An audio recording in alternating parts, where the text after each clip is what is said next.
अस्सलाम वालेकुम। फिर वही रिवायती इलेक्शन, फिर वही धांधली का शोर, फिर वही एहतजाज, फिर वही धरने। जीत गए तो जश्न, हार गए तो धांधली। ये है हमारा प्यारा पाकिस्तान। जिस इस्तेहकाम के लिए इलेक्शन नागुज़ीर थे, उन्हीं इलेक्शंस ने पाकिस्तान को मजीद गैर मुस्तहकम कर दिया है। वजीर आजम किस पार्टी का होगा, $1 मिलियन का ये सवाल अभी तक सवाल ही है। मरकज में किसी एक पार्टी को वाज़ेह अक्सरियत नहीं मिली। तमाम तर रुकावटों के बावजूद तहरीक इंसाफ ने एक बार फिर मैदान मार लिया है। तहरीक इंसाफ ने साबित कर दिया है कि वो पूरे पाकिस्तान की नुमाइंदा जमात है। लीडर, मरकजी रहनुमाओं और इंतखाबी निशान बल्ले के बगैर तहरीक इंसाफ की मरकज और खैबर पख्तूनख्वा में वाज़ेह जीत काबिल तहसीन है। पंजाब में भी तहरीक इंसाफ 116 नशिस्तों के साथ दूसरे नंबर पर रही। जहां एक तरफ पंजाब और सिंध ने मुसलसल चौथी बार नून लीग और पीपल्स पार्टी पर एतमाद करके रिकॉर्ड कायम कर दिया, तो वहीं खैबर पख्तूनख्वा में भी तहरीक इंसाफ ने पहली बार जीतकर हैट्रिक मुकम्मल कर ली। बलोचिस्तान एक बार फिर विफाक से नत्थी है। जिनकी हुकूमत विफाक में होगी वही लोग बलोचिस्तान के भी करता धरता होंगे। नताइज तकरीबन आ चुके हैं और अब मरहला है जोड़ तोड़ का। मुस्लिम लीग नून और पीपल्स पार्टी एक बार फिर मिल बांट कर हुकूमत करने के मूड में नजर आ रही है। बिलावल जो इंतखाबी मुहिम में नून लीग के खिलाफ बोल बोल कर अपना गला फाड़ रहे थे, आज उसी पार्टी के साथ मिलकर विफाक में हुकूमत बनाने के लिए कोशा हैं। नून लीग भी बदली बदली सी दिखाई दे रही है। कल तक जो पार्टी नवाज शरीफ वजीर आजम बन गए और अवाम ने अपना फैसला सुना दिया का इश्तेहार मुल्क भर के अखबारों में पैसे देकर लगवा रही थी, आज अपने ही ताहयात कायद की मुफ्त में, जी हाँ मुफ्त में, नामजदगी से भी पीछे हट गई है। ख्वाजा आसिफ बताते फिर रहे हैं कि उनकी जमात की तरफ से वजारत उज़्मा के उम्मीदवार नवाज शरीफ नहीं बल्कि शहबाज शरीफ होंगे, जबकि पार्टी की तर्जुमान मरियम औरंगजेब बता रही हैं कि वजीर आजम का फैसला पार्टी अपने इत्तेहादियों से मुशावरत के बाद करेगी। एनीवेज, इक़्तिदार की सियासत के दावेदार इक़्तिदार के लिए कैसे कैसे पापड़ बेल रहे हैं, इसका अंदाज़ा आप इन सियासतदानों की आनियाँ जानियाँ देख करके बखूबी लगा सकते हैं। जी हाँ, कुर्सी का ये खेल तो अभी शुरू हुआ है और बकौल मीर तकी मीर के इब्तदाए इश्क है रोता है क्या, आगे आगे देखिए होता है क्या। सीधी बात बीनर सलीम के साथ में इस वक्त हमें ज्वाइन किया है जी वेरी ऑनरेबल निहाल हाशमी साहब, PMLN को रिप्रेजेंट कर रहे हैं। अस्सलाम वालेकुम, खुश आमदीद। मुझे ज्वाइन कर रहे हैं जी बैरिस्टर अकील मलिक साहब, अभी तो आज़ाद उम्मीदवार हैं आज के दिन के लिए तो, लेकिन फाते हैं NA 54 के और वैसे इन्होंने PMLN ज्वाइन करने का ऐलान कर दिया है। आपका भी बहुत बहुत शुक्रिया ज्वाइन करने के लिए। रेहान हाशमी साहब हमारे साथ होंगे, रहनुमा MQM पाकिस्तान के, and last but never the least Akhunzada Chattan साहब पाकिस्तान पीपल्स पार्टी से। चारों मानों को मैं खुश आमदीद कहूँगी, बहुत बहुत शुक्रिया ज्वाइन करने के लिए। सबको मजमूई तौर पर भी मुबारकबाद कि वो इलेक्शंस जिनका हम सबको इंतजार था, देर से हुए, 5.5 साल के बाद हुए, वो इलेक्शंस हो गए। इंडिविजुअली मैं हर एक को मुबारकबाद ज़रूर दूंगी considering the ratio of their win, लेकिन निहाल हाशमी साहब मुझे अलाउ करें कि मैं आपसे आगाज़ करूं। ओवरऑल ज़रा इलेक्शंस की आप बात करें, क्या आपको लगता है कि जो इलेक्शंस हैं, जो उनके नताइज आए हैं, हुकूमत किस तरह की होगी? क्या एक और PDM 2 टाइप की जो हुकूमत है वो बनती हुई आपको नजर आ रही है? सर बिस्मिल्लाहिर्रहमानिर्रहीम, वक्त को गुजरने दें, हुकूमत को तश्कील पा लेने दें। अगर प्राइम मिनिस्टर मोहम्मद नवाज शरीफ साहब होंगे तो ये PDM नहीं होगा, ये कुछ बहुत ही मुख्तलिफ होगा, क्योंकि जो उन्होंने विक्ट्री स्पीच दी है उसमें उन्होंने क्लियर दो टोक अपने रोड मैप को बता दिया है। उन्होंने कहा कि मैं हर के मैंडेट का एहतराम करता हूँ और उन्होंने कहा ये 2-4 दिनों की बात नहीं है, हमें मुसलसल 10 साल तक इस मुल्क की तामीर और तरक्की के लिए मिल के काम करना है। तो उनका जो मेन फोकस है वो ये कि हम सब इक्वल शेयर होल्डर हैं, इक्वली हम पार्टनर्स हैं, हमारी इक्वली हर चीज स्टेक पे है, क्योंकि पाकिस्तान को जीतना चाहिए। पाकिस्तान अगर जीत जाएगा तो हम जीत जाएंगे, भले हम हार भी जाए तो भी पाकिस्तान को जीतना चाहिए। तो निहाल भाई, पाकिस्तान कैसे जीतेगा आपकी नज़र में? मतलब एक मखलूत हुकूमत बना करके, PDM 2 टाइप की हुकूमत बना करके? सर आपने भी अभी अगर मगर की बात की ना कि अगर नवाज शरीफ साहब वजीर आजम होते हैं तो PDM नहीं होगी, अगर कोई और वजीर आजम होता है तो फिर PDM होगी, तो ज़रा इसको प्लीज़ एलैबोरेट कर दें। देखिए, बदकिस्मती से हमारे आपके चैनल्स नहीं, आप लोग नहीं, कुछ ऐसा सिख लोग हैं जो चैनल्स पे आके बैठ जाते हैं, एंकर हो या तजिया निगार, वो ये समझते हैं कि पाकिस्तान को जो जैसा बनना है, जैसे जाना है, वो हमारे पॉइंट ऑफ व्यू से जाएं हमारी तजिए से जाए। 5% रिजल्ट को वो अगर फाइनलिटी पे दे देते हैं तो फिर वो लोगों को कंफ्यूज करते हैं और फिर कुछ हमारे फैसिलिटेटर या हमारे जो जिम्मेदारान हैं उनसे भी गलती हुई। मैं किसी भी सूरत को नेट की बंदिश को और मोबाइल की बंदिश को मैं उसको अप्रिशिएट नहीं कर सकता। और फिर मैं ये समझता हूँ कि बहुत ज़्यादा इनिशियल कंफ्यूजन फैलाई हमारे मीडिया में ब्लैक शिप्स ने, और उसके बाद जो कंफ्यूजन हुआ वो उससे पहले और उसके बाद भी होता रहा। हमसे भी गलतियां हुई, हमसे भी कोताहियां जरूर हुई है चीजों को समझने में, मगर तैयारी इलेक्शन कमीशन और जो उनको सपोर्टिंग लोग थे वो उस तरह से तैयारी नहीं कर रहे थे। और फिर इस बार बहुत ज्यादा नेगेटिव मार्किंग भी होती रही पाकिस्तान की सियासत में और पाकिस्तान के इलेक्शन में।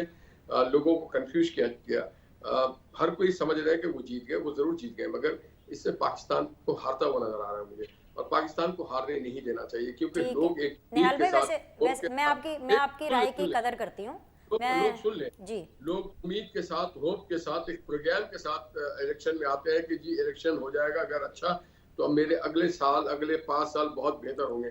तो लोगों को मायूस नहीं होना चाहिए, लोगों को उम्मीद दिलाने के लिए जिम्मेदारी हम पे, और जिनकी जिम्मेदारी सियासत करनी उन्हीं को सियासत करने दें, और बाकी लोग हमें जरूर मशवरा जरूर दें, मगर ये ना करें कि जी उनकी मर्जी से हम चलें। ये जो 200-300 लोग पार्लियामेंट में बैठते हैं, इनकी जिम्मेदारी होती है आइन, कानून, अखलाकियात, मजहब, कौम और जमहूरियत के मुताबिक उनको ही पाकिस्तान के फैसले करने देने का हक दिया जाए।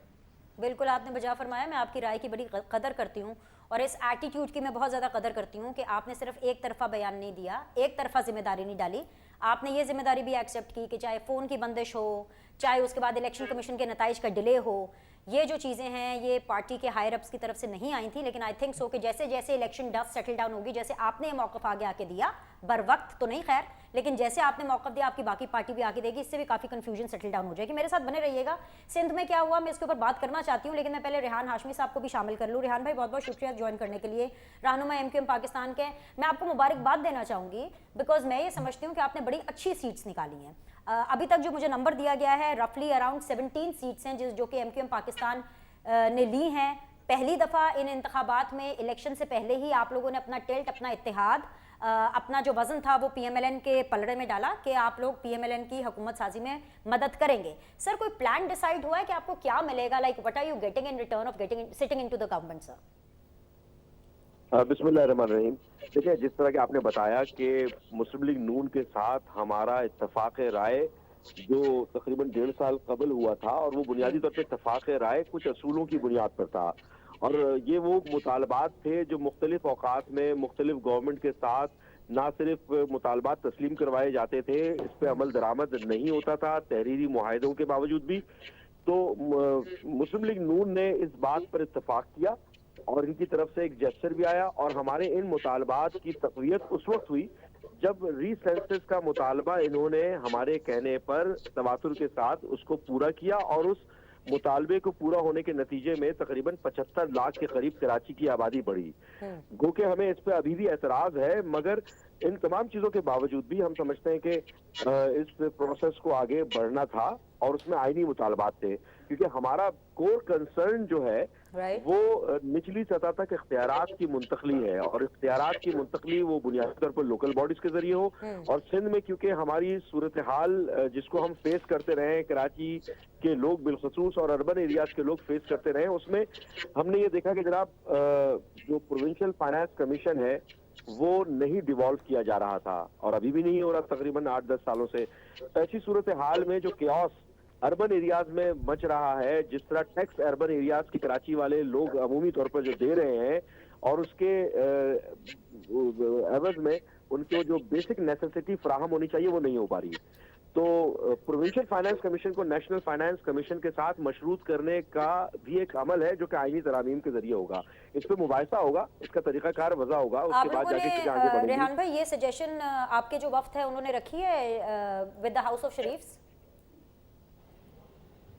जी, ये तमाम चीजें वो मुतालबात हैं जिसके ऊपर रेहान भाई एक्चुअली मैं ज़्यादा इंटरेस्टेड हूँ बिकॉज इलेक्शंस के बाद ये हमारा पहला एक शो है। मैं ज़्यादा इसमें रियली इंटरेस्टेड हूँ कि जो आपका जो वफ्द वहाँ पे गया था, उन्होंने बाहर निकल के कहा कि बस हमारी आगे इकट्ठे चल करके बात करने के हवाले से बातचीत हुई है, बेसिकली ब्रेक डाउन नहीं आया। अगर आप हमें ब्रेक डाउन दे सकें या कुछ इंदिया दे सकें कि MQM इज एक्सपेक्टिंग दिस। एक तो आपने बात बता दी कि आप एक आईनी तरमीम कराना चाहेंगे, एक कानून साजी कराना चाहेंगे, इसके अलावा और कुछ ऐसी चीज़ है?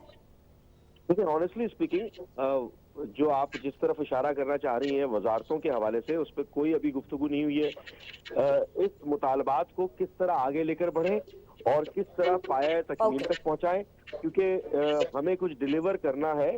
जो भी पॉलिटिकल पार्टीज आएंगी उनको कुछ ना कुछ रिफ्लेक्ट करना है अब जरूरी तौर पर।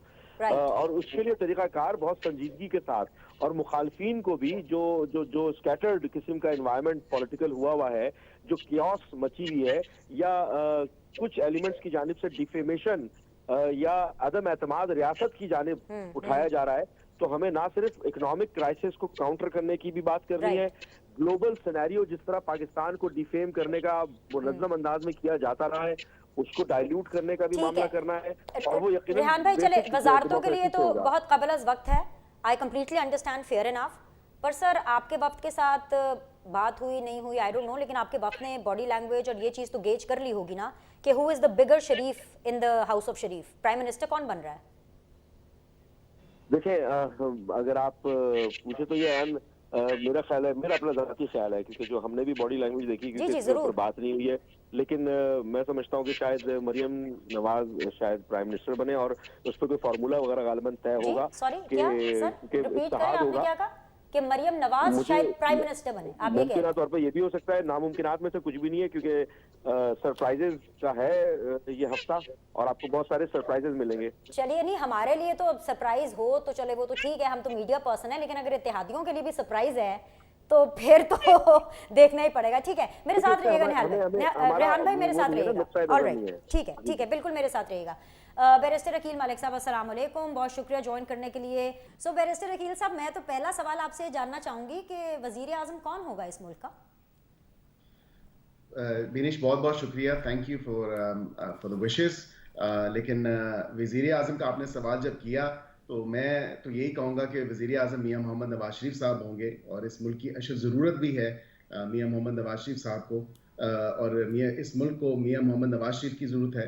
और ये दोनों एक दूसरे के साथ इस तरह मुखलिस हैं, इस तरह इनकी एक दूसरे के साथ ज़रूरत है, जिस तरह 2013 का जो सफ़र था और जिस तरह शुरू हुआ, अंधेरे रातें थीं, लोड शेडिंग थी, महंगाई थी और गुर्बत थी, और गरीब जो है गुर्बत की चक्की में पिस रहा था। लेकिन अल्हम्दुलिल्लाह 17 तक का जो सफ़र था वो आपने भी देखा, आवाम ने भी देखा, और प्रूवन है, ट्रैक रिकॉर्ड के साथ प्रूवन है कि अल्हम्दुलिल्लाह पाकिस्तान मुस्लिम लीग नून ने काम किया और बढ़ चढ़ के काम किया, और इसकी मुल्क की आवाम की जो खिदमत की, वही तरक्की के सफ़र दोबारा शुरू होगा। आपने शायद मेंशन ये भी किया था कि मैंने पाकिस्तान मुस्लिम लीग नून को ज्वाइन किया है। मैं आपके इस प्लेटफॉर्म से भी ये ज़रूर बताऊंगा कि मैं पहले भी मुस्लिम लीगी था, मैं आज भी मुस्लिम लीगी हूँ और आइंदा भी मुस्लिम लीगी हूँ, क्योंकि मैंने आज़ाद हैसियत से इलेक्शन लड़ा है, और आज़ाद हैसियत से इलेक्शन लड़ने क्योंकि ये सीट जो है वो सीट एडजस्टमेंट की मद में हल्का ओपन छोड़ा गया, और हल्का ओपन छोड़ने का यहाँ पे बहुत सख्त रद्द-ए-अमल आया। जितने भी लीगी कारकुनान थे, जितने भी पाकिस्तान मुस्लिम लीग नून के वोटर्स थे और दीगर जमातों के भी वोटर्स थे, क्योंकि हल्के में बड़ा काम किया और हल्के में रह के, हल्के की आवाम के साथ रह के अल्हम्दुलिल्लाह जो है हल्के की आवाम ने भरोसा किया है और हल्के की आवाम ने साथ दिया है। तो इंशाल्लाह वज़ीर आज़म जी, मैं मियाँ मोहम्मद नवाज शरीफ साहब को देख रहा हूँ, और वही इस मुल्क की ज़रूरत है। अच्छी बात है। और अगर अकील साहब ना हुए मियाँ मोहम्मद नवाज शरीफ साहब, तो फिर आपका यही सेंटिमेंट रहेगा, जज्बा भी यही रहेगा, अगली बारी फेयर शेयर आपने फिर भी यही नारा लगाना है? नहीं, मेरा तो जज्बा शुरू रोज़े अव्वल से यही जज्बा है, और इसी जज्बे के साथ, क्योंकि मियाँ मोहम्मद जो अटैचमेंट है पार्टी के वर्कर्स की, वो मियाँ मोहम्मद नवाज शरीफ के साथ है, दीगर पार्टी लीडरशिप के साथ भी है, लेकिन जो एक दिल से प्यार का रिश्ता है, जो अपना लीडर जिसको हर पार्टी का वर्कर, पार्टी की इवन दीगर क़यादत भी जो मानती है, वो मियाँ मोहम्मद नवाज शरीफ ही है। अच्छा, ये बड़ी इंटरेस्टिंग कमेंट भी आपने किया और एक इंटरेस्टिंग पॉइंट ऑफ व्यू भी मेरे शो में ऐड हुआ है, लेकिन मुझे एक ब्रेक लेनी है। निहाल भाई ज़रा अटेंटिव हो जाएं, क्योंकि आपके पास आ रही हूँ, बड़ा इंटरेस्टिंग किस्म की डिस्कशन जो है वो अगले सेगमेंट में मैं एक्सपेक्ट कर रही हूँ, क्योंकि जो सिचुएशन है आपको भी बताऊंगी और निहाल हाशमी साहब को भी बताऊंगी इस ब्रेक के बाद।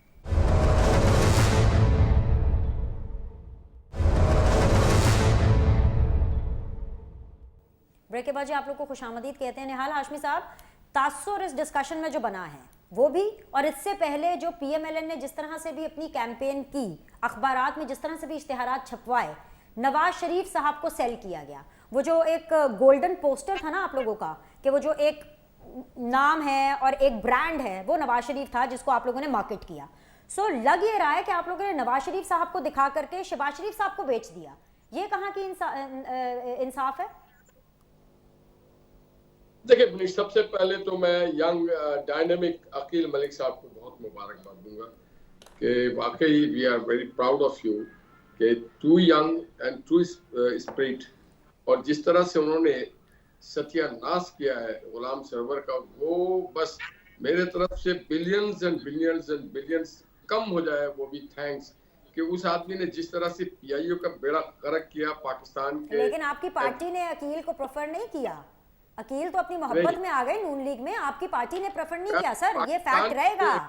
आप लोगों ने दूसरों को प्रेफर किया। जी सर। चीज है अकील मलिक जैसे लोगों का पाकिस्तान की सियासत में, पाकिस्तान के पार्लियामेंट में आना, it is a matter of honour for everyone, it is a matter of pride.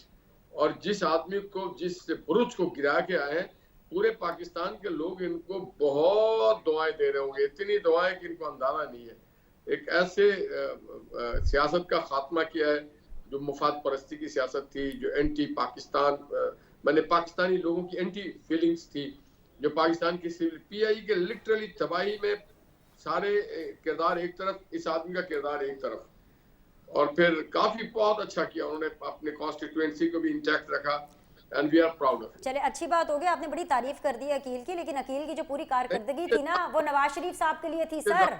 Nawaz Sharif साहब को बेच के आपने शहबाज शरीफ साहब को दिखा रहे हैं लोगों को, ये बताएं। हमने नवाज शरीफ साहब के प्रोडक्ट को मार्केट किया, तो हम और क्या करते हैं। नवाज शरीफ साहब वो वाहिद प्रोडक्ट है पाकिस्तान में, न सिर्फ हमारे पार्टी में, पूरे पाकिस्तान में, जो एज ए प्रोडक्ट और पूरी दुनिया में उनको ऑन किया जाता है, माना जाता है। पाकिस्तान की इकोनॉमी के हवाले से, पाकिस्तान के इंफ्रास्ट्रक्चर डेवलपमेंट के हवाले से, पाकिस्तान में रवादारी के सियासत के हवाले से, पाकिस्तान में लॉ एंड ऑर्डर की सिचुएशन के हवाले से, पाकिस्तान में जमहूरियत को और पार्लियामानी निज़ाम को फरोग देने के हवाले से।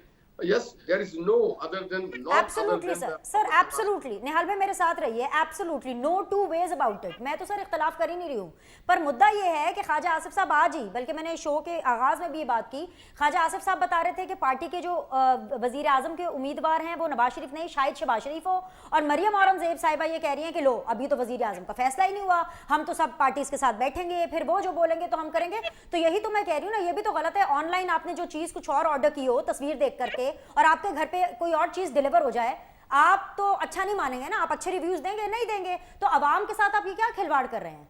नहीं, एक बात मैं आपको बता दूं, बहुत सारे अपने लोगों की ख्वाहिशात होंगी, वो होता है ना कि अपने बोटी के चक्कर में कौम का बकरा दबा कर देते हैं। बहुत सारी लोगों की ख्वाहिशात होते हैं कि किसको लेकर आया जाए, किसको ना लाया जाए। बहुत सारे लोग ज्यादा, कभी कभी शाह से ज्यादा शाह की वफादारी करते हैं। Pakistan badly needs Nawaz Sharif. ये कौन शाह से ज्यादा शाह की वफादारी कौन कर रहा है? ख्वाजा आसिफ साहब के मरियम औरंगजेब साहिबा? जो भी कर रहे हैं, जो भी कर रहे हैं। अभी तो दो बंदों के बयान आए ना, दोनों, एक तो आपकी इंफॉर्मेशन सेक्रेटरी हैं, एक आपके सीनियर जो हैं वो मेंबर हैं, इनमें से कौन ज्यादा कर रहा है? मैं समझता हूं कि no one is authorised to make such statement by anyone. सिर्फ मोहम्मद नवाज शरीफ जो पाकिस्तान के भी कायद हैं, हमारे पार्टी के भी कायद हैं, और वही कॉम्पिटेंट अथॉरिटी है किसी भी किस्म के स्टेटमेंट देने की। ये जो वोट है, ये जो सपोर्ट है, ये जो मोहब्बतें हैं, ये सब मोहम्मद नवाज शरीफ साहब के लिए है। हम सारे जो लोग होते हैं ना, ये हम उनके साथ वाबस्ता है। हमारी सिर्फ कमिटमेंट मोहम्मद नवाज शरीफ के साथ और हमारी पार्टी के साथ है। तो मैं ये समझता हूँ कि बहुत ज्यादा बात नहीं करनी चाहिए, अपने कायद पे, अपनी पार्टी पे भरोसा रखना चाहिए। जो फैसले करेंगे वो ठीक करेंगे, मुनासिब करेंगे। कंफ्यूजन फिर हमने और नवाज शरीफ साहब की एक्सेप्टेंस हो गई है मुख्तदर हलकों में। देखिए, अवाम में एक्सेप्टेंस होनी चाहिए सर। अवाम में उस तरह की एक्सेप्टेंस नहीं हुई है ना। नंबर 1 पे पीटीआई के उम्मीदवार हैं, आप उनको जितना भी आजाद उम्मीदवार कहें, पीटीआई के उम्मीदवार हैं। मैं आपको पंजाब का नंबर बता देती हूँ। पंजाब का क्या नंबर आ रहा है काशिफ साहब, ये बताइए जरा मुझे। 116 सीटें हैं पंजाब में। सर एक मिनट ना, सुन लें, हौसले से सुन लें, मैं आप ही के साथ हूँ, कहीं और नहीं जा रही हूँ। ये अकील भाई भी आप ही के साथ हैं, रेहान हाशमी साहब भी सुन रहे हैं, वो खुद बेचारे समझ रहे हैं कि हुकूमत किसकी बनेगी, पता चले कि फिर ही वो कुछ करेंगे। तो सर 116 नशिस्तें तो पंजाब में, वो पंजाब के, पंजाब तो हमारा है, यहाँ पे तो चिड़िया भी पड़ नहीं मार सकती हैं। उस पंजाब के अंदर नंबर 2 पे 116 सीटें पीटीआई ने ले ली हैं सर। तो मैं इसीलिए तो कह रही हूँ ना, उस तरह से नहीं पजीराई दी है नून लीग वालों को। देखिए, मैंने आपको कहा कि जो भी वोट है वो मोहम्मद नवाज शरीफ साहब का है और किसी का वोट नहीं है। जो भी वोट पड़े हैं मोहम्मद नवाज शरीफ साहब के वैसे पड़े हैं, ठीक है। बाकी लोगों ने अपना हिस्सा नहीं डाला है। जो भी लोग हैं, जो बुरा माने अच्छा माने, जो कहें, जो एक सच तो है ये वो निहाल भाई, जो आप गोल गोल बातें कर रहे हैं ना, बाकी लोग कौन से? अगर आप शहबाज शरीफ की बात कर रहे हैं, उन्होंने तो अपनी तीनों सीटें जीती हैं, दोनों उन्होंने नेशनल असेंबली की भी जीती है, एक पंजाब असेंबली की भी जीत ली है, बल्कि अभी वो सीट बांटने की पोजीशन में है। वो ये कह रहे हैं मैंने एक सीट रखनी है, जो मेरी एनए और पीपी की सीट है ना, वो दे दो किसी और को, कोई और नून लीगी उसके ऊपर इलेक्शन लड़े। आप बात करें किसने काम नहीं किया? ये तो अच्छी बात है। देखिए, तो किसने काम नहीं किया ना सर? खुल के बात करें ना, हम डिबेट कर रहे हैं। हर पार्टी में एक आइकॉन होता है, हर पार्टी में एक आइकॉन होता है। हमारी पार्टी का आइकॉन मोहम्मद नवाज शरीफ है। हमारी पार्टी क्या, इस मुल्क में भी जो आइकॉन है वो मोहम्मद नवाज शरीफ साहब है। भाई अच्छे आइकॉन है। मैंने एमक्यूएम से पूछा, ये अभी रेहान भाई कह रहे थे कि मरियम नवाज जो है वो वजीर आजम बनेगी, जो ख्वाजा आसिफ साहब कह रहे हैं वो कह रहे हैं वो शहबाज शरीफ साहब वजीर आजम बनेंगे। ये आप आइकॉन आप किसको कहते हैं, और आइकॉन को ऐसे ट्रीट करते हैं आप? अगर मरियम बनती है तो वो उसके हकदार है मियां नवाज शरीफ के बाद, क्योंकि पार्टी ऑलमोस्ट वाइंड अप हो चुकी थी जब 2018-19 के बाद वो निकली हैं, जेलों में गई हैं, शोबतें बर्दाश्त की हैं। मैं खुद उनके साथ इस करदू में भी था, गिलगित में जब कोयटा में भी था, तो मुझे पता है, लोगों को पता है। तो फिर निहाल भाई अगर ये करना है तो फिर आपको बना देते वजीर आजम। आपने तो डिस्क्वालिफिकेशन सही है, आपकी तो पार्टी रुकनियत भी खत्म कर दी थी इन लोगों ने। फिर अगर ये सोबतें सहना, आपको पता है मरियम नवाज की लीड कितनी है सर उनके हल्के में? वो पंजाब जो नून लीग का, आपको पता है मरियम नवाज की लीड कितनी है? चंद हजारों की लीड है, लाखों की नहीं। देखिए, आप जिस तरह हमने अकील को अप्रिशिएट किया, आप अप्रिशिएट करें मरियम की पहली पार्लिमानी सियासत में एंट्री है, और अल्हम्दुलिल्लाह वो जब पहला कदम रखती है, इलेक्शन जीतती है, एक जीत होती है, एक वोट से हो। सर मैं बिल्कुल अप्रिशिएट करूंगी जब मरियम अच्छा काम करेंगी पार्लियामेंट में आके, मैं जरूर अप्रिशिएट करूंगी, उसके लिए किसी इनविटेशन की जरूरत नहीं है। लेकिन अभी फिलहाल जिस तरीके से मरियम नवाज ने अपना वोट कास्ट किया ना, वो मुझे बड़ा अटपटा सा लग रहा है कि एनआईसी भी उनका किसी और ने पकड़ा हुआ था, पूरी एक फौज जफर मौज थी उनके साथ वोट डालने के लिए। ये जरा मुझे काफी अजीब सा लग रहा है। थोड़ा सा आपको ऑप्टिक्स के ऊपर वर्क करना पड़ेगा। मुझे बाकी पैनलिस्ट की तरफ जाना, मैं आती हूँ, वापस आके आपसे जवाब लेती हूँ। रेहान हाशमी साहब, नून लीग के बेंचेस में अभी तक कुछ एज सच डिसाइडेड नहीं है, लेकिन ये बात तय है कि पाकिस्तान पीपल्स पार्टी भी इस हुकूमत में बैठेगी। Do you still have a working relationship with Pakistan Peoples Party? देखिए, हमारे लिए थोड़ा सा ट्रिकी एक मामला होगा, क्योंकि हमारा जो मेन इश्यूज, जो हमारे कंसर्न हैं, जो कोर इश्यूज पर्टेन करते हैं, वो सिंध के अर्बन एरियाज के हवाले से ही हैं। क्योंकि पीडीएम के दौरान पीपल्स पार्टी के साथ भी इत्तेहाद था वफाक में, और बुनियादी तो इत्तेहाद हमारा मुस्लिम लीग नून के साथ था। अब ये इत्तेहादी जो दीगर इत्तेहादी हैं, जिनकी वजह से ये इत्तेहाद कायम हो रहा है, तो उनकी भी जिम्मेदारी बनती है कि वो एक नेशनल कंसेंसस डेवलप करें। कौमी इत्तेफाक राय डेवलप होना, अगर हमारा मुतालबा गलत है तो बाकी पार्टियों को साइन ही नहीं करना चाहिए था। लेकिन अगर आपने इसके ऊपर साइन करके, मुतालबात के ऊपर साइन करके, उसकी तजदीद करके इस बात की गम्माजी की है कि आप इन मुतालबात को जायज समझते हैं और काबिल हल समझते हैं, तो ना सिर्फ इनको हल होना चाहिए, अब तमाम तर पॉलिटिकल जो पॉइंट स्कोरिंग्स हैं उसको बालाए ताक रखकर नेशनल लेवल पर, क्योंकि देखें हमारे मुतालबात तो बहुत ही सादा हैं कि अगर यहाँ पर कोई शख्स फैजियाब होगा सिंध के अर्बन एरियाज में, तो वो लाड़काना का भी शख्स फैजियाब होगा उस आईनी तरामीम के जरिए। निचली सतह तक जमहूरियत का जो सम्राट हैं वो उतरने चाहिए, लोकल बॉडीज एम्पावर होनी चाहिए, प्रोविंशियल फाइनेंस कमीशन की रकम को मशरूत होना चाहिए, क्योंकि हम तो इस तमाम इस्तेहसाल को सहते आ रहे हैं।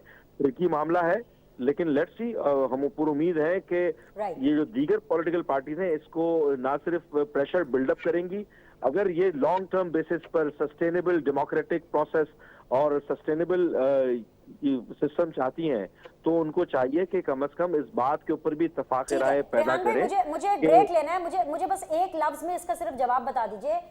जो एमक्यूएम पाकिस्तान है उनको वजीर आजम कौन सूट करता है, नवाज शरीफ, शहबाज शरीफ या मरियम नवाज? आपको क्या सूट करता है? आप ये छोड़ दें कि बनेगा कौन? में देखिए, डायरेक्शन की बात होती है, ये किसी इंडिविजुअल की सिंपल मेजॉरिटी से तो हुकूमत बन रही नहीं है कि वो ऑटोक्रेटिक माइंडसेट से कोई हुकूमत चलाई जाए।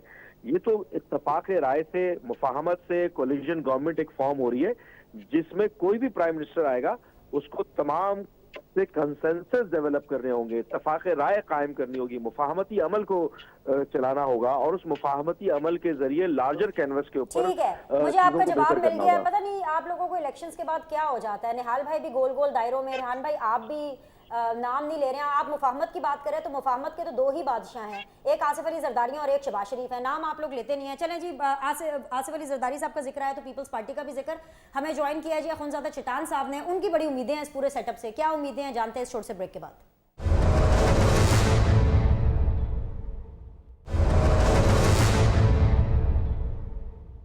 ब्रेक के बाद जी आप लोग को खुशामदीद कहते हैं। अखुनज़ादा चट्टान साहब हैं पाकिस्तान पीपल्स पार्टी से, रेहान हाशमी हैं MKM से, बैरिस्टर अकील मलिक हैं एज एन आज़ाद उम्मीदवार एट द मोमेंट, एंड निहाल हाशमी साहब है PMLN से। सबको मैं एक दफ़ा फिर से खुशामदीद कहूँगी। चट्टान साहब, जो जो आपके कैंडिडेट्स जहाँ जहाँ जीते हैं पीपल्स पार्टी के, उन सबको बहुत बहुत मुबारकबाद। Well fought elections, well put a fight, having said that sir. वज़ीर आज़म कौन होगा चट्टान भाई? देखिए जी, जिसको बिस्मिल्लाहिर्रहमानिर्रहीम जिसके साथ अक्सरियत होगा वही वजीर आजम होगा, और ये 2-3 दिन में वाज़ेह हो जाएगा कि कौन इस मुल्क का वजीर आजम होगा, किसके पास ज्यादा अक्सरियत है। आपको क्या लगता है कि आपकी भी, आप एक वर्कर हैं, एक पॉलिटिशियन हैं, आपको भी कोई अंदाज़ा होगा कि क्या वजारत उज़्मा के लिए कौन से हॉट फेवरेट उम्मीदवार हैं? क्या बिलावल भुट्टो जो है वो वजारत उज़्मा के लिए ट्राई कर रहे हैं, कोशिश कर रहे हैं? क्या पीपल्स पार्टी को वजारत उज़्मा चाहिए? देखिए जी, इलेक्शन से पहले हमारे सेंट्रल एग्जीक्यूटिव कमेटी का मीटिंग हुआ था और इसमें हमने चेयरमैन बिलावल भुट्टो साहब को वजीर आजम के ओहदे के लिए नामजद किया था। अब जो इलेक्शन हुआ और जो मौजूदा सूरत हाल सामने आ रही है, तो इस पे एक बार फिर हम CEC का मीटिंग बुलाया है चेयरमैन बिलावल भुट्टो साहब ने। आज 7 बजे शाम को जरदारी हाउस में हमारा CEC का मीटिंग होगा और इसमें सारी सूरत हाल को और जरदारी साहब और चेयरमैन बिलावल साहब की जो मुलाकातें हुई हैं वो CEC के सामने रखेंगे और हम कोशिश करेंगे कि हम कोई ऐसे फैसले तक पहुंच जाए जिसमें इस मुल्क का बेहतरी हो, जिसमें इस मुल्क के अवाम का बेहतरी हो, जिसमें इस मुल्क के मजदूर, गरीब, नौकर पेशा अफराद को कुछ रिलीफ मिले और जमहूरियत मजबूत हो। तो इस तरह के फैसलों को हम तरजीह देंगे। तो इंशाअल्लाह ताला ये CEC की मीटिंग के बाद फैसला हो जाएगा कि हमारा कोई उम्मीदवार है वज़ीर आज़म की सीट के लिए या नहीं। ठीक है, लेकिन एक बात तो तय है अखुनज़ादा चट्टान साहब के, जो हुकूमत बन रही है वो मखलूत हुकूमत बन रही है और मखलूत हुकूमत में भी मोस्टली जो ज़्यादा शेयर होगा वो PMLN और पीपल्स पार्टी का होगा, along with MQM Pakistan, with JUIFA and other political parties जो कि इनको ज्वाइन करेंगी। तो सर ये तो PDM नहीं हो गई, PDM पार्ट 2 ऐसा ही है ना? देखिए जी, PDM में भी हम कुछ राइट के लोग थे, कुछ लेफ्ट के लोग थे। हमारे और नून लीग के मंशूर में जमीन आसमान का फर्क है। वो प्राइवेटाइजेशन पे यकीन रखते हैं, हम पब्लिक पार्टनरशिप पे यकीन रखते हैं। वो हुकूमत में आ जाते हैं तो अशरफियों को ज्यादा नवाजते हैं, हम गरीब अवाम को रिलीफ पहुंचाते हैं। लेकिन पहले भी हम बहालात मजबूरी इस वजह से कि मुल्क को जरूरत था, मुल्क को डिफॉल्ट से बचाना था, बैंक करप्ट होने से बचाना था, हम इकट्ठे हो गए थे। इस बार भी अगर मुल्क का मुफाद इसमें है, अवाम का मुफाद इसमें है, हमने अपना मुफाद नहीं देखना है, हमने अपना एजेंडा नहीं देखना है, हमने मुल्क के मुफाद की तरफ देखना है। हमारे मुल्क के हालात मईशत के बहुत खराब है, दहशत गर्दी के बहुत हालात खराब है और खारजा पॉलिसी बिल्कुल खत्म हो चुका है। बहुत सारे मसाइल है इस मुल्क को। बहुत मसाइल है, बिल्कुल चट्टान भाई, बहुत से मसाइल है। लेकिन अगर 16 महीने की, ठीक है, 16 महीने की जो इत्तेहादी हुकूमत है, 16 महीने की PDM जो है वो अवाम को मुफाद नहीं दे सकी, तो सर ये तो फिर 5 साल वाली PDM 2 है, ये कैसे मुफाद देगी? अगर वही सेटअप रहने वाला है, सिर्फ एक चेहरा बदल जाना है कि वजीर आजम, और क्या पता कि वजीर आजम भी शायद पिछले वाले हो, अभी तो थॉट प्रोसेस ही चल रहा है ना, तो सर उससे क्या फायदा होगा पाकिस्तान की अवाम को? देखिए जी, इस टाइम भी मुल्क को फायदा हुआ था। मुल्क का फायदा जो है वो पाकिस्तान के हर शहरी, हर फर्द का फायदा है। कम से कम इतना हुआ था कि मुल्क डिफॉल्ट होने से बच गया था और वो हालात ऐसे नहीं थे। ये 5 साल के लिए किसी को मैंडेट मिलना और बात है, और 16 महीने के लिए किसी हुकूमत को आना के लोगों को पता हो कि 16 महीने के बाद तो दुनिया को भी पता हो कि ये हुकूमत जाने वाला है, पता नहीं आइंदा कौन सा हुकूमत आएगा, किस तरीके से पॉलिसी अपने साथ लाएंगे। चट्टान भाई ये तो ज्यादा डेंजरस है, ये तो हमारे लिए चट्टान भाई ज्यादा खतरनाक है। नहीं, ये ज्यादा खतरनाक है। अगर 16 महीने की हुकूमत में महंगाई पर काबू नहीं किया गया, आपको मेरी आवाज आ रही है चट्टान भाई? दूसरे ने, पहले वाले ने जो मुआहिदी की थी, इनसे इनहराफ करना, ये सारे सब कुछ ऐसे थे। अगर ये गलतियां हम नहीं करते तो शायद कि हम मईशत के हालात कुछ और बेहतर करते, बहुत ज्यादा तो नहीं लेकिन कुछ न कुछ बेहतर कर देते, या ज्यादा से ज्यादा बोझ नहीं पड़ता अवाम पे।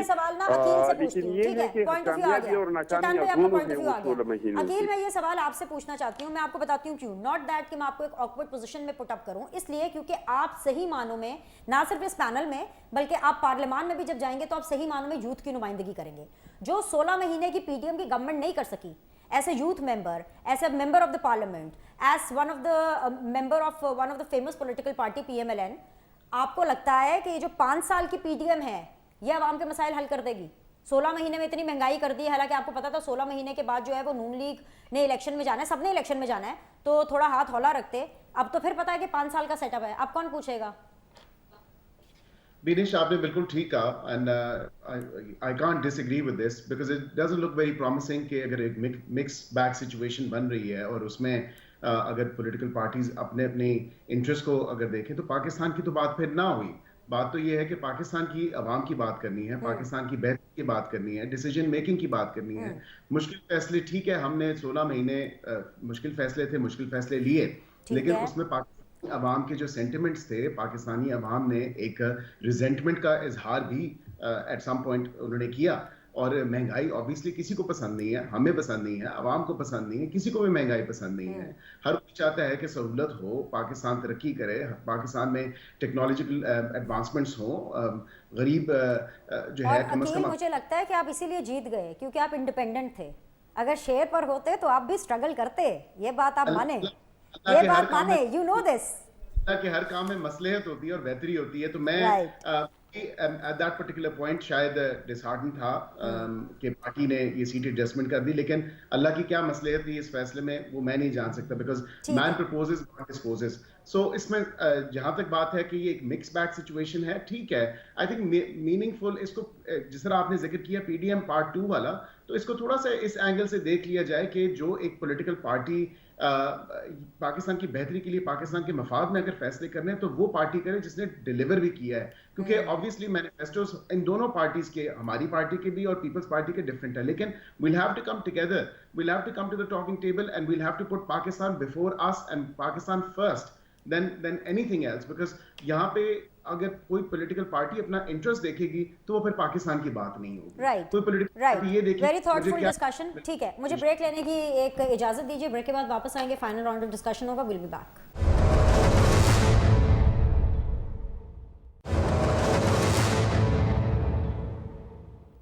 वेलकम बैक जी, फाइनल राउंड ऑफ डिस्कशन है। निहाल हाशमी साहब चलें जी, अकील साहब तो आपके थे, थोड़ी देर के लिए ज़रा इधर हो गए, आप लोगों ने किसी और को सीट एडजस्टमेंट के अंदर अकोमोडेट किया, वो पता चला कि आपका फैसला गलत है, कोई बात नहीं, अकील साहब वापस आ गए, वो सब ठीक है। लेकिन पहले रुहेल असगर साहब को सीट देना, ऐसे टाइम पे जब रुहेल असगर साहब और अयाज सादिक साहब के बीच में, आप जितना भी इनकार करें, हम मीडिया वाले, हमें भी खबर होती है, ऑफकोर्स अयाज सादिक साहब का हल्का था, रुहेल असगर साहब ने कहा कि नहीं मुझे चाहिए, नहीं तो मैं आज़ाद उम्मीदवार की हैसियत से लड़ूंगा। Cutting the long story short, Ruhail Asghar साहब ने हल्का लिया, लेकिन अनफॉर्चुनेटली वो हार गए, या फॉर्चुनेटली वो हार गए क्योंकि वसीम कादिर साहब के लिए उनकी हार तो बड़ी फॉर्चुनेट निकली, और वसीम कादिर साहब ने नून लीग ज्वाइन कर लिया। ये हल्का मैंने कवर किया था, वसीम कादिर साहब को ऑन एयर न्यूज़ 1 के उस हल्के के शो में भी लिया गया था। वो तो बड़े नारे लगा रहे थे इमरान खान साहब के, वो तो बड़े एंटी, ना सिर्फ रुहेल असगर बल्कि एंटी नून लीग थे। अब उनको जो आपने शामिल किया है, ये कोई सही बात है? वो ख्वाजा आसिफ साहब ही कहा करते थे, उन्होंने एक बड़ी अच्छी लाइन हमें कोई सिखाई है, कोई शर्म होती है, कोई हया होती है, कोई अखलाकियात होते हैं, कोई ग्रेस होती है, हर चीज़ इक़्तिदार तो नहीं होता ना, कोई इक़्तिदार भी होती है चीज़। निहाल भाई आप तो इससे बहुत अच्छा समझते हैं। जी देखिए, जब 2018 में वकार साहब गए थे हमारी पार्टी से पीटीआई में, वो हमारे आपको पता होगा एमपीए भी रह चुके हैं, जब वो हमारी पार्टी से पीटीआई में गए थे तो उस वक्त तो लोगों ने कहा था वेलकम वेलकम, बहुत अच्छा फैसला है, क्या बात है। उस वक्त ना किसी ने कहा कि तारा टूटा, ना किसी ने तारे टूटते देखे। उन्होंने कहा क्या खूबसूरत मंजर है कि आप आ गए, PMLN को छोड़ के, क्योंकि 2 बार वो हमारी पार्टी से MPA के इलेक्शन लड़ चुके हैं और वो हमारे साथ तो बड़े देरीना साथी रहे।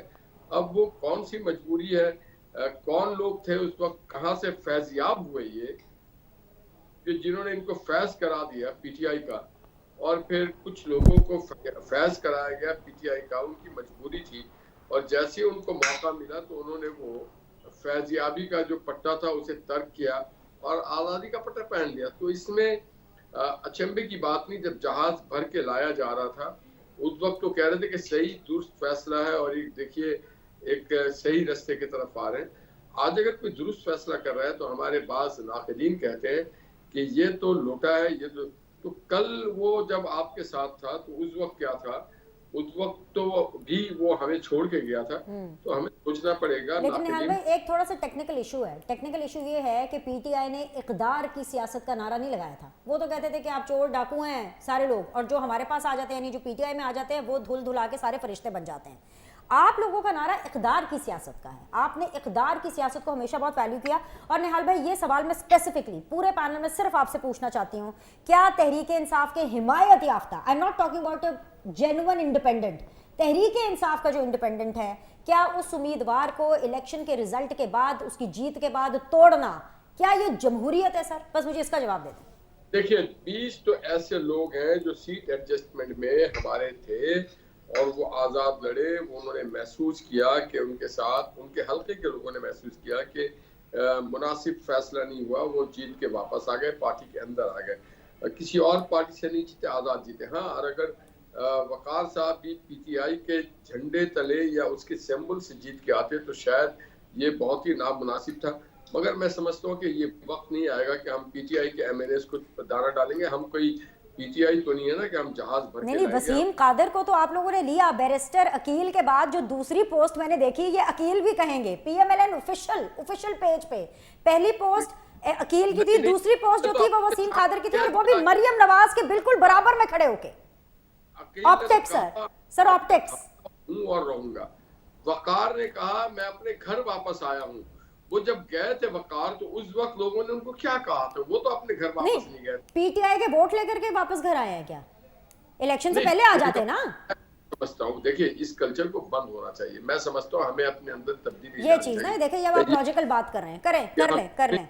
वोट टिकट अलॉट करने से पहले हमें जो डिस्ट्रिक्ट का सदर है और जो तहसील का सदर है और जो हमारे सीनियर कारकुन है उनसे मशवरे करने चाहिए कि हम इनको टिकट दे रहे हैं, इनको टिकट देना चाहिए कि नहीं देना चाहिए। बाला ही बाला जो हर पार्टी को चाहिए कि वो अपने टिकट अलॉट करने से पहले अपने उस हल्के के कारकुन जो घर घर जाके वोट मांगते हैं उनके बारे में, उनसे भी उनके बारे में। अगेन निहाल भाई मेरे पास वक्त बहुत कम है। नून लीग ने पूरा 1 महीना लगा दिया। 21 अक्टूबर को नवाज शरीफ साहब पाकिस्तान आए थे, 1 महीने तक इंटरव्यू ही हो रहे थे लोगों के, तो एक बंदे के तो 4-4 5-5 इंटरव्यू हुए, उसके बाद ये रिजल्ट आया। अब मेरे पास वक्त बहुत कम है, वेरी क्विकली इस पर रिस्पॉन्ड करना कर दीजिए। I have to close the show, Hari आप। देखिए जी, हम अपने लिए कोशिश करते हैं, हम बेहतर से बेहतर, मगर और बेहतर करने की बड़ी गुंजाइश है। हम आइंदा इंशाल्लाह और बेहतरी की तरफ जाएंगे, और जब अगर अल्लाह करे मियां मोहम्मद नवाज शरीफ आ जाए, ठीक है, में तो फिर पाकिस्तान का नक्शा भी बेहतर होगा। बस आ जाके बस बात फिर ना दुआओं पर आके खत्म होती है कि अल्लाह करे ये हो जाए, अल्लाह करे वो हो जाए। जो कम दी गल होंदी है ना, कम तो सारे लोग नसदे ने, सर टाइम अप हो गया है। I really enjoyed the show sir, मुझे बड़ा मजा आया आज के शो में। इंशाल्लाह ताला आप लोगों से कल मुलाकात करेंगे। फीडबैक का इंतजार रहेगा। अल्लाह हाफिज।